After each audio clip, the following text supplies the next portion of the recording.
যাব যিনি পুরুলিয়া জেলার শিক্ষা সেলের রয়েছেন বিকাশ মাহাতোর সাথে, তিনি পুরো বিষয়টি নিয়ে কী বলছেন আমরা কথা বলে নেব।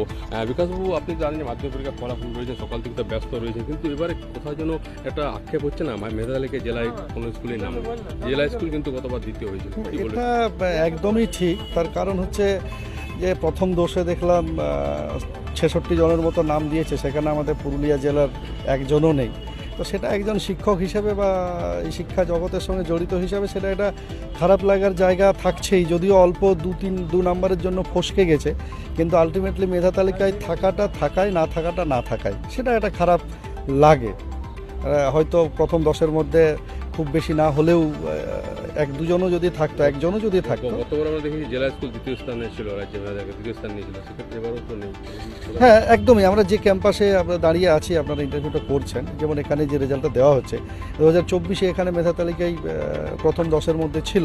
পুরুলিয়া জেলা স্কুল মাঝে মধ্যেই থাকে বা আরও কয়েকটা শিক্ষা প্রতিষ্ঠান থেকে থাকে, কিন্তু কোথাও না থাকাটা এবারে সত্যিই মানে বেশ অনেকটা অস্বস্তির মতো। থাকলে ভালো লাগতো। পুরুলিয়া যে কটি স্কুল রয়েছে আমাদের একটা অন্যতম ঐতিহ্যবাহী শিক্ষা প্রতিষ্ঠান বলা হয় পুরুলিয়া রামকৃষ্ণ মিশন বিদ্যাপীঠ, কয়েক বছর দেশের পত্রিকার মেধা তালিকায় নেই, এখানে কি কেমন লাগছে না? এটা মানে বিষয়টা হচ্ছে রেজাল্টের প্রতি যেরকম প্রত্যাশা থাকে, কিন্তু ভালো প্রতিষ্ঠান বা নামজাদা প্রতিষ্ঠানের প্রতি আমাদের প্রত্যাশাটা আরও বেশি থাকে।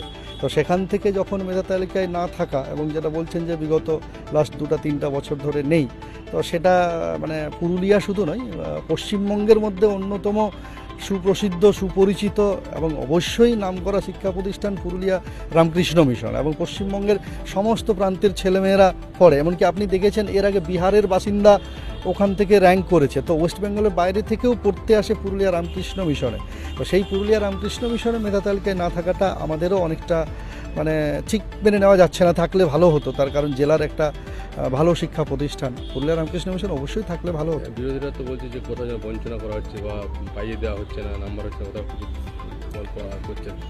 এটা মানে শিক্ষকের রেজাল্ট নিয়েও যদি বিরোধীরা রাজনীতি করেন, তো এটা আমাদের আক্ষেপ যে বিরোধীরা মানে রাজনীতি করার সঠিক জায়গা বা পরিসরগুলোই খুঁজে পাননি।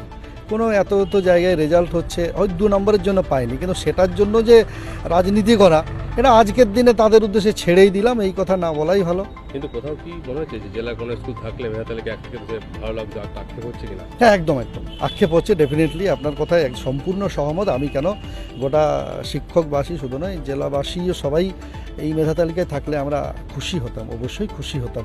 আগামী দিনে যেন থাকে, আমরা সেই চেষ্টাটা গোটা জেলার শিক্ষক সমাজ বা ছাত্রছাত্রী করবে, এবং থাকলে আমরা খুশি হব।